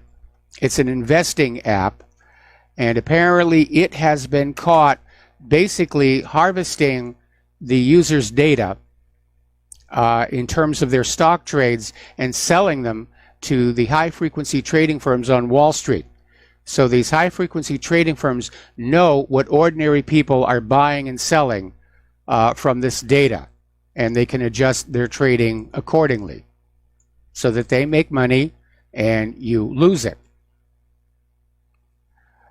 Over at Twitter, they're blocking the accounts of real Iranians. This is a complaint coming from Iran's Foreign Minister Mohammad Javad Zarif, saying that Twitter has blocked the accounts of real Iranians, but is ignoring the regime change propaganda spewing out of Washington, D.C. Yeah, we've seen that already. They did that to Syria. YouTube has shut down all the Syrian state TV channels, but all of the Let's Get Syria videos, they're still out there. It's all propaganda. All right, we're going to take a phone call now. Kevin from West Virginia. Aloha, Kevin. Welcome to the show. What's on your mind? Hey, Mr. Mike. I hope you're having a great and wonderful day. So far, so good. You were talking about cool. You were talking about the society and with liberalism, and the one thing that I can't get off of my head is I'm 34 years old, and I grew up in the you get an award, a participation award, if you participate, and that always bothered me because I always thought there's winners and there's losers. I mean, I understand that there's other people that participate, but what happened to society of winners and losers? You don't get an award if you lose. Come back, try again, try another day. Why don't we have that attitude anymore? Because accomplishment is now politically incorrect. We're seeing exactly the same thing with that ridiculous idea that math classes for the gifted should be banned. And the idea is we're all supposed to be mandated to be equal, equally dumb, equally weak. And you're right. When I was a kid, the idea is you wanted to be a winner. You wanted to be the best at something, whether it was math or athletics or science. It's kind of where I went. I was into the sciences as a kid, and our teachers encouraged us to try and do things that were outside the curriculum. And there were prizes, if you did that. I won a science fair when I was in high school, and that was a very proud moment in my life. The kids who didn't win, I'm sure they felt bad. The kids who didn't even try to enter the science fair, that was their problem. But the idea is, we wanted to be a nation of achievers, and that is being taken away by the liberals. I mean, you're absolutely right, and it blows my mind because, I go to college up at Hagerstown Community College in Maryland, and, at the beginning of a psychology class, we're talking about the Kavanaugh hearings, and I'm thinking to myself, what exactly does this have to do with psychology? Like, I'm confused. I mean, but this is any time that the colleges can bash right-wing agenda or Trump, they take the opportunity and do it. I just can't sit in there anymore. Yeah, it's crazy. Yeah, it is. It is. Our education system is not about education. It's about indoctrination. And they're starting at lower and lower levels in the education system. That's a big part of what Common Core was all about, to basically deny kids learning skills that would allow them to think for themselves, and basically just pump in a lot of propaganda. Like I said, I got to look at some of that Common Core curriculum. We used to have a neighbor who was working on the implementation of it here in Hawaii, and some of the stuff I saw, they completely rewrote the Bill of Rights to change its meaning. They literally, in common court, teaches that the Second Amendment gives you the right to keep and bear arms if you are in a government-controlled militia. It literally says that. So it's all about brainwashing our kids. Yes, it does. I actually have a copy of the new Second Amendment thing that my political science teacher was handing out on Constitution Day, and I had brought it to him, and I'm like, what's up with this? This is totally different than what I remember. Is this Mandela effect, or is this completely insane? I mean, and he told me that's what it always said, and I'm like, no, sir, it did not always say that. Yep. And again, it's indoctrination, and yeah, they're trying to basically rewrite history in order to basically take away from us our heritage of being a republic with a democratically elected government. We're being led down the road to dictatorship. Yeah, left foot, right foot. I call it the totalitarian tiptoe. You know, left foot, right foot, left foot, right foot. I mean, and that's where we're at. I mean, and I'm a little afraid for my country, and I'm a little afraid for everybody else, you know. I mean, it seems like nobody cares. They're too distracted by everything, or they just don't want to know. And I don't know what to do. We're just going to have to go through it. And hopefully on the far side of the next world war, people around the world are going to wake up and say, look, we really need to have a better way to run this world. Because these politicians, they keep mucking it up. They keep getting us into endless wars. You know, I mean, we've now been at war. The United States government has been at war now for 17 years, longer than World War I and World War II put together. And there are 7 official wars. And if Bernie Sanders is to be believed, the U.S. has militarily intervened in some 76 countries around the world. That sounds like a world war to me. But my concern is that it's going to keep on escalating, like with all these missiles flying over Syria right now. And it's going to wind up with somebody pushing the button and taking this whole thing nuclear. And that's going to be a bad day for anybody not wearing 2 million sunblock. You got that right, sir. Well, you have a great and wonderful day, and give Miss Claire the best. That's all I have for you. All right. Well, thank you very much, and I will forward your wishes to the lovely Lady Claire. And getting on back here, a little bit of a breaking story. Apparently, the Senate Judiciary Committee had a meeting with Brett Kavanaugh in which he denied even being at the party that this Christine Ford claims he assaulted her. And apparently that was good enough for the Judiciary Committee. They have scheduled the vote for his confirmation for Thursday. So that is moving ahead. All righty, getting on back to computers and computer-type issues here. Apparently, poor Elon Musk, he seems to be self-destructing with that stunt with the marijuana-laced cigar. But there's been another embarrassment regarding the Model 3 Tesla, because a hacker was apparently able to steal a Tesla 3 from the Mall of America using only his smartphone. Now, that is going to come as a blow for confidence in Tesla's security system. And apparently this car was stolen after Tesla customer service over the phone apparently handed the thief the keys by allowing him to add the car by VIN number to his Tesla account.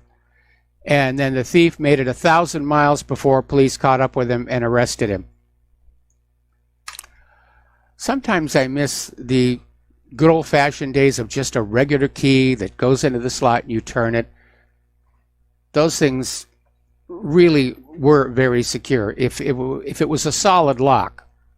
And when I was a kid, when I was a magician, I learned a lot about locks. And it's kind of amazing. A lot of what you'll see in the stores are so cheaply built, and you wonder why anybody even bothers with those. Especially with the use of plastic, which you just know. A screwdriver and a hammer, the lock is gone. But I used to have a nice little collection of high-end locks, and they were very, very good. Okay, a lot of people have been talking and emailing me about the solar observatory out in New Mexico on Sacramento Peak. And it was closed mysteriously last week by the FBI. And of course, the rumors started flying. Oh, they'd seen a UFO, the space aliens, blah, blah, blah, blah. The usual kookification stuff going on. The observatory is now reopened. And basically, there was some kind of a criminal activity going on at the facility. And there was a concern that one of the suspects in the investigation potentially posed a threat to the safety of the staff and residents of the observatory, and that's why they vacated the facility. And so that's all there was to it. No space aliens, no flying saucers, things like that. Now, a lot of people are on the antidepressant Prozac. It's a commonly prescribed antidepressant. It's called fluoxetine. The brand name is Prozac. And it now turns out, according to new research, it may be driving the antibiotic resistance crisis. And they discovered in this research study that E. coli, which can cause food poisoning, when it's exposed to Prozac, the bacteria undergoes genetic mutations that stop it from responding to common antibiotics. And the study found that E. coli can lead to life-threatening kidney damage in up to 10% of the cases. So that's something I'm pretty sure they weren't testing for when they took Prozac to market. There's been a whistleblower nurse come forward.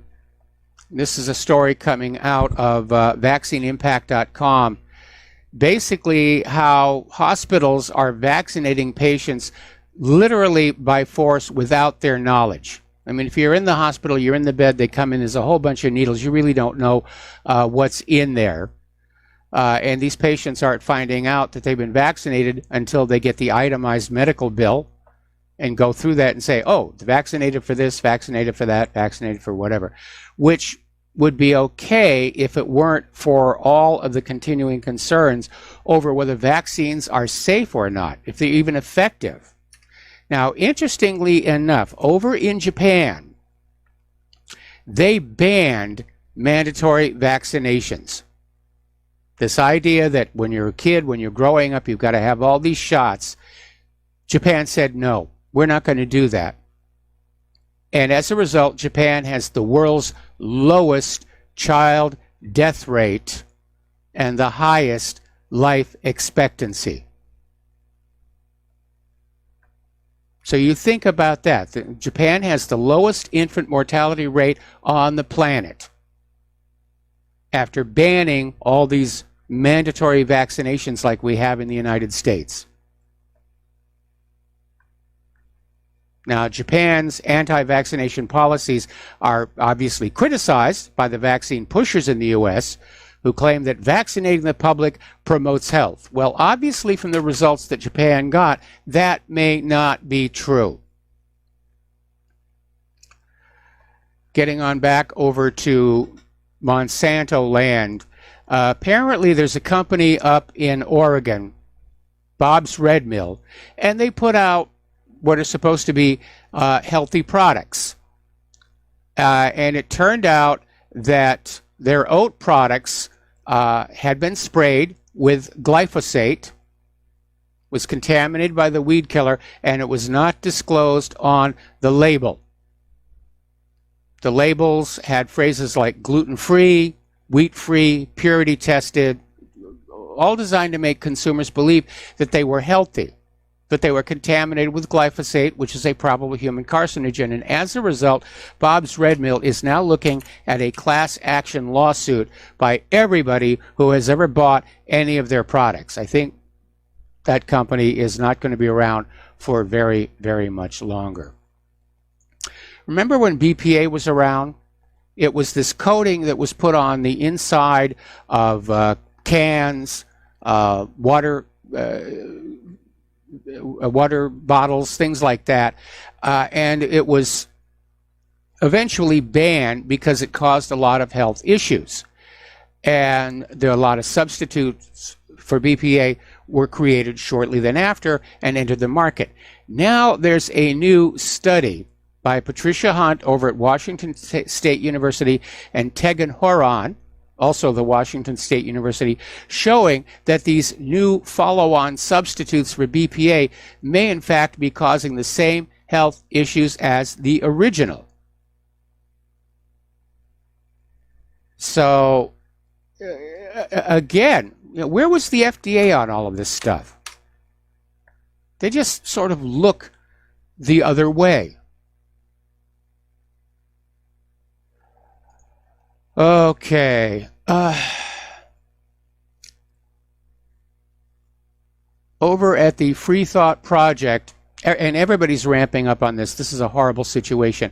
Apparently, a grand jury investigating a child sex ring in the Catholic Church discovered police were actually involved. They were complicit in trying to keep this covered up. This is part of what's coming out of Pennsylvania, and that huge expose out there. So the State Attorney General, Josh Shapiro, is providing insight into how priests were allowed to go on for decades preying on children, and he singled out two groups responsible for covering up the crimes of the church. Now, one of the groups was obviously the Catholic Church hierarchy, the archbishops and cardinals, who would react to these allegations of child rape by simply transferring the priest to a new church or simply not acting at all. The other group Shapiro named was law enforcement itself, who he said acted in tandem with the abusive priests to keep their horrific habits from ever reaching the public eye. So much for to protect and to serve. Okay, now, a lot of ordinary rank-and-file Catholics have reached their breaking point, and they're starting to put pressure on church leaders to try and solve the problem, to prevent the sex abuse. This is happening all across the country, and apparently there's a national campaign, Time's Up, Catholics Demand Truth. And they're saying it's time for the church to come clean on all of this. This is in the wake of that bombshell report out of Pennsylvania that named 300 predator priests and the leaders who covered up their crimes. Now, of course, the Catholic leadership seems to have something else that they want to do. And apparently, in 2015, the New York State Catholic Conference contracted lobbying groups to block a bill called the Child Victims Act, which was aimed at making it easier for victims of child sex crimes to come out against their accusers. The Catholic Church spent over $2 million lobbying against this law. We got to take a break for commercials, and we'll be back after these few words. And aloha, America. Welcome back to our show here. And as you know, that Pennsylvania grand jury was a major shock. It's not ending there. This is blowing up in the U.S., Australia, and Chile. And apparently over in Germany, there was a study conducted by the universities of Gießen, Heidelberg, and Mannheim that found 3,677 cases of child sexual abuse between 1946 and 2014, perpetrated by 1,670 clerics and priests. The victims were predominantly boys, and more than half of them were aged 13 or younger. And it may have even been worse because the study found that a lot of records appeared to have been destroyed or manipulated. So Pope Francis is out there trying to deal with this, and now he's saying it's all the fault of the devil. Pope Francis blamed the devil for the sexual abuse scandal that has shaken the Catholic Church. And the Pope's way of thinking is that it's the efforts to expose the sinful cover-ups and abusive clergymen that are the work of Satan. So if you're ratting out the priest, you're doing Satan's work. Reminds me of the old Flip Wilson routine, the devil made me buy this dress.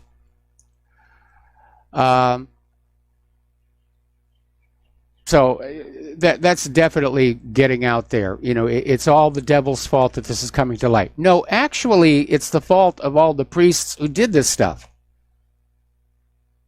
You know, let's get a little honest here. This would not be a scandal if this was not a widespread problem among the clergy. And by the way, it's not confined to the Catholics. It's a big problem with the Catholics, but we see this in other religions as well.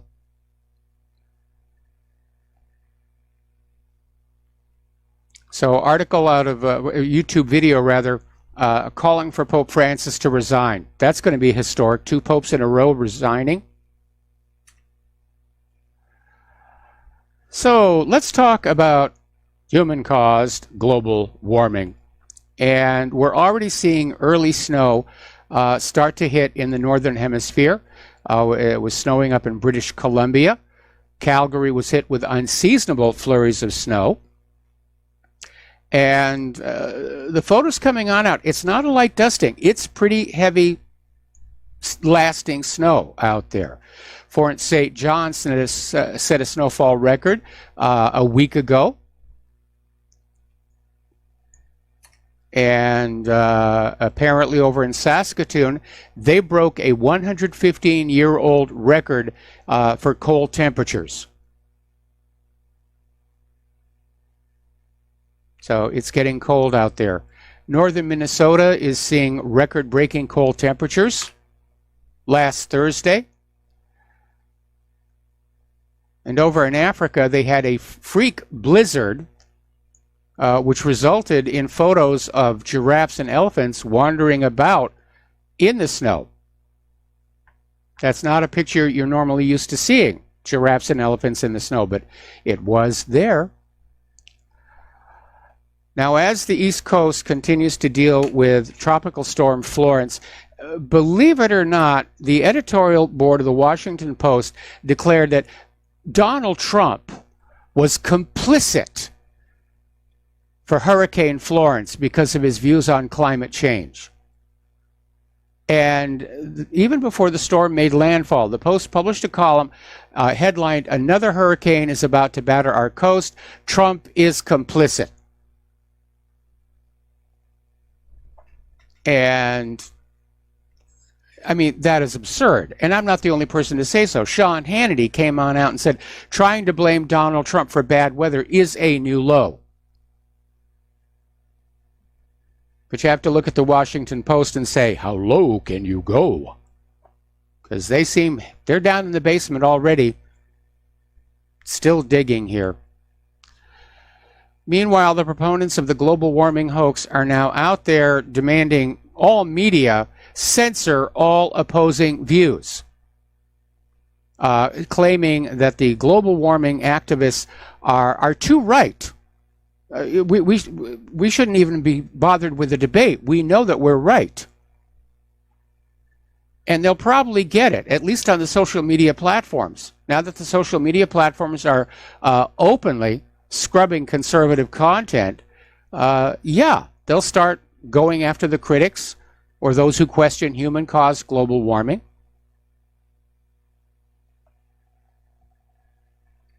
And when you get into this situation of saying, we don't want to debate the issue, the science is settled. No, the science is never settled. And if you're not willing to put your theories to a test in an academic setting, then it's basically signaling that you just made it all up. It was a hoax. It was an absolute hoax. Apparently, scientists have now detected Earth's lowest temperature ever, and it was a minus 144 degrees Fahrenheit. This was over at the East Antarctic Plateau. We'll be right back after these few words. And aloha, America. Welcome back to our show here. And before we take this next phone call here, I've got a little update on the story where Donald Trump has ordered the release of the unredacted FISA paperwork, which we understand is going to be very embarrassing to the FBI. But I'm looking at the statement from the White House press secretary. Trump also has directed the Department of Justice and the FBI to publicly release all text messages relating to the Russia investigation without redaction of James Comey, Andrew McCabe, Peter Strzok, Lisa Page, and Bruce Orr.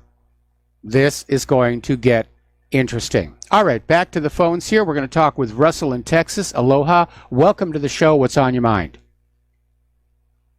Hello. Just wanted to talk about tariffs a little bit. I think Trump is correct to put tariffs on China, especially because they're running about almost a $500 billion trade deficit with us, and that means probably in the neighborhood of 10 million manufacturing jobs. NAFTA is how they got into that position because China was able to ship products to Mexico that came across the border without tariffs, and that's what really decimated our manufacturing. And it's a balance because it does cost the taxpayer, the consumer, if you put tariffs on stuff, but the option is to not have any manufacturing. Well, so, the part that I think is wrong with the tariffs right now is the timing, because we don't have the manufacturing. And the reason we don't have the manufacturing goes all the way back to literally the end of World War II. When we could do no wrong, everybody was flooding to buy our products, and companies were starting up, and they needed managers. And so Harvard Business School came up with this idea of scientific management, a standardized set of procedures and processes that would allow somebody to come into a company and manage its operation without having to grow up with the business. And then they created a degree program to go with it called the Masters in Business Administration. And what that did in turn was create a generation of mid-level managers and later corporate executives who had no emotional connection to the process of manufacturing.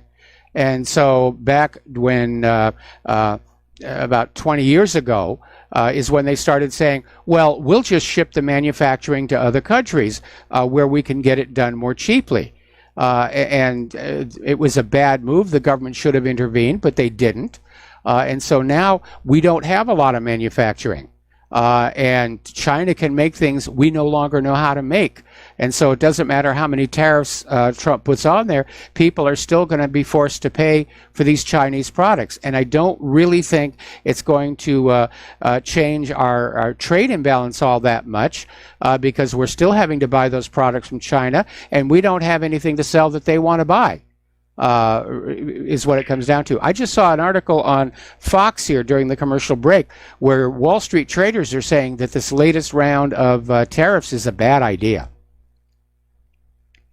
Well, what it's going to do, and it is doing, is forcing companies to come back here because it's no longer profitable to build in China because of the tariffs. And that way we'll regain our manufacturing base and our expertise. We won't get it back any other way. And so it is going to be, it's going to be uncomfortable for a while because you're right, we don't have the manufacturing, but the way we get it back is to raise tariffs and force it to come back. Well, I certainly hope it works on out here because you can't have a strong national economy without strong manufacturing. Part of the problem, of course, is going to be luring people back who know how to manufacture, who know how to set up factories, because they've all been lured away to other countries where they're treated like gold. And we're seeing it here, certainly with all the problems we have with our weapons systems. We seem to have lost a lot of that key knowledge on how to manufacture a proper product. We're like a third world nation now. We mainly ship raw materials to places like China. You're absolutely right. It's going to be uncomfortable, but we have to get it back. We have to get that stuff back. Well, I agree, and I think the best way that we're going to get our manufacturing back is not just to focus on recovering industries that manufacture today's products.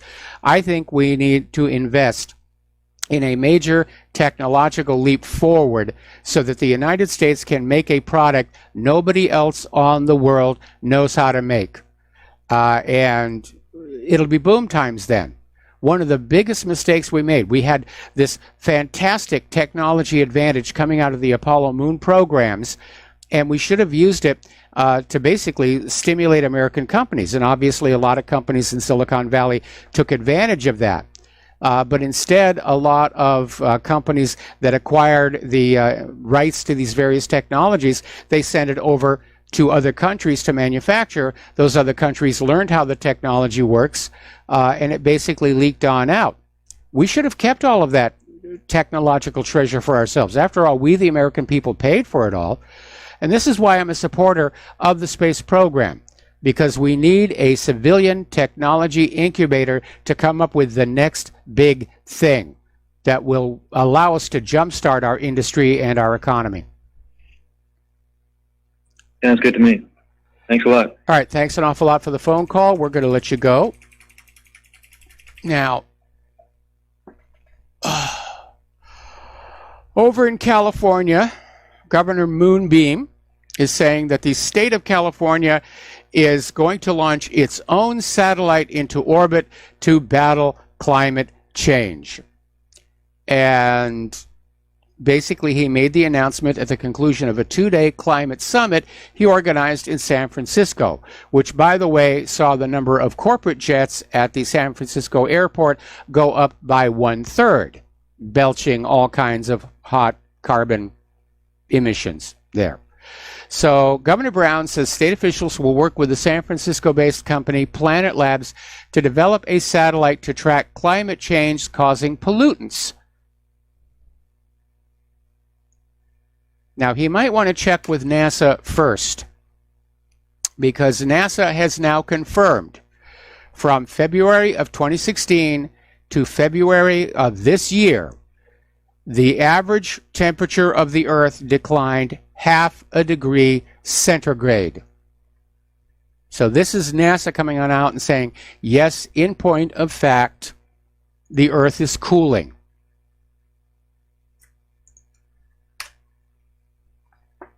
All right. Over at SpaceX, they're doing some amazing things. Apparently, they are setting up to fly a private passenger around the moon on its giant BFR rocket spaceship combo. Apparently, this has just been announced, and Elon Musk is going to fill in more details. Actually, today, we're going to have a webcast. Now, they haven't released who the private space explorer's identity. Obviously, it's going to be somebody who's got a lot of money. But they're just going to loop him around the moon or her and bring them back. And boy, would that not be a fun trip to be on. Okay.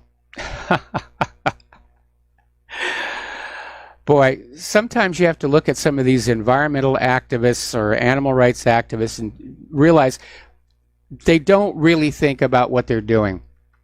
Apparently, over in Germany, there were 4 cows that were freed from their pens at an organic farm by German animal rights activists and promptly gorged themselves on the available feed pile and died.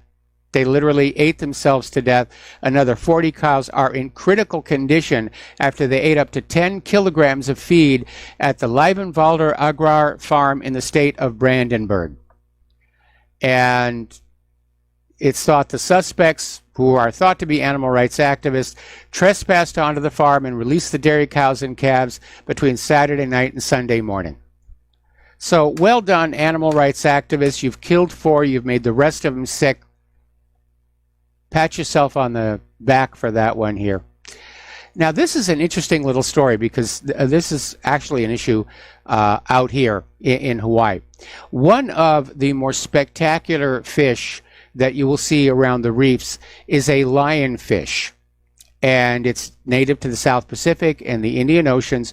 They've become a serious problem over in the Western Atlantic and the Caribbean because it's basically an invasive species. Nobody knows how they got over there, but they did, and there are no natural predators over in the Caribbean and Western Atlantic. So the lionfish are breeding at an astonishing rate and putting additional stress on coral reefs. And so undergraduate students at Worcester Polytechnic Institute have built or are building an autonomous underwater robot that goes on out and hunts the lionfish. So this robot they're putting together, and they'll put it in the water, and it's got some kind of a power supply where it just swims around, and it's got vision systems that will identify a lionfish. And at that point, it is harpooned and brought to the surface. That's kind of cool. It's a creative solution there. I know this is kind of an old story, but as you know, there was this big issue over an air leak on the International Space Station, not actually on the space station itself, but an attached Russian Soyuz MS-9 spacecraft. And at first everybody thought it was a meteor strike, and they went on out and took a look and discovered somebody had drilled a hole in the hull. In fact, they could see the scratches from a couple of false starts. It looked like whoever did it was very shaky or weightless. And then, of course, the U.S. came back and said, well, obviously the hole was drilled during assembly, and Russia came on back and said, no, the hull was drilled when the spacecraft was completely assembled, and they're not sure whether it was before launch or after launch, but it is a mystery. And there's a lot of concern that the hole may have been drilled to precipitate an earlier return to Earth for one of the ISS astronauts who's apparently got a medical issue that they're trying to deal with. Over in Japan, they have, for the first time, confirmed that a Fukushima nuclear plant worker has died from radiation poisoning. And this man, aged in his 50s, developed lung cancer after he was involved in the emergency cleanup work at the plant following the tsunami. Health, Labor, and Welfare Ministry of Japan ruled compensation should be paid to the family of the man who died. Well, I would certainly hope so. There is a very troubling bill making its way through the Senate, and it would basically compel NASA to cooperate with Israel's space agency. And the reason this is of a concern is because Israel's space agency has a long history of espionage against the United States. And I understand our Congress is bought and paid for, but it just seems like, especially since 9/11, they're just giving everything away to Israel. So apparently this provision for NASA to just be good friends with Israel's space agency is tucked within the bill titled the United States Israel Security Assistance Authorization Act of 2018, which also provides Israel with $38 billion in U.S. military aid over a 10-year period, the largest military aid package in U.S. history, and every penny of it illegal under the Symington Amendment to the Foreign Appropriations Act, the Glenn Act, because of Israel's nuclear weapons. Okay, out here in Hawaii, things are settling down. We've had our storms go over. We had our flooding out in Kauai. We've had our volcano, which is now cooling down, and they're starting to reopen portions of Volcanoes National Park. The rangers are being very, very careful that they're opening up areas where the ground is really solid. Because I've mentioned to you before how it can get very deceptive. What looks like solid ground can be just a thin layer of solidified lava over a live lava flow, and you don't want to walk on that here. Now, one of the museums up at the top of the volcano, the Jagger Museum, is not going to reopen. It's going to have to be demolished. It suffered quite a bit of damage during that whole Kilauea collapse. Okay. And interestingly enough, Congress is looking at reopening the United States to supersonic aircraft. Now, the U.S. has banned domestic commercial supersonic aviation for 4 decades. When the Concorde was flying, they would fly supersonic across the ocean. Then they would have to slow down before entering American airspace. But Congress is now looking at the possibility of saying, let's have supersonic air travel. And we understand there are a lot of countries that are looking at building the follow-on to the Concorde, which would be very interesting. Anyways, I mentioned before the evacuation notice for Hawaii has been lifted. All the people are being allowed to go back in to where the lava finally wound up and see what is left. And following up again on that Soyuz story, this was out of place on my talking points. Members of the Special Commission of Russia's Federal Space Agency, Roscosmos, investigating into the causes of the recent depressurization of the Soyuz MS-09, have come to the conclusion that American astronauts could intentionally drill a hole in the coatings to bring back their sick colleague back to Earth ahead of schedule. Yeah, this is where we saw this. And apparently Roscosmos asked NASA to provide health reports for U.S. astronauts and the data from the video cameras. Now, chances to obtain this information are very small because this information is considered as medical secrecy. But if the above version of the incident were to be confirmed, it's going to sink Russian-American relations even further. I've been hearing talk from a lot of people that the United States may simply abandon the International Space Station. They're tired of having to pay Russia to take the astronauts up there. It's been very expensive.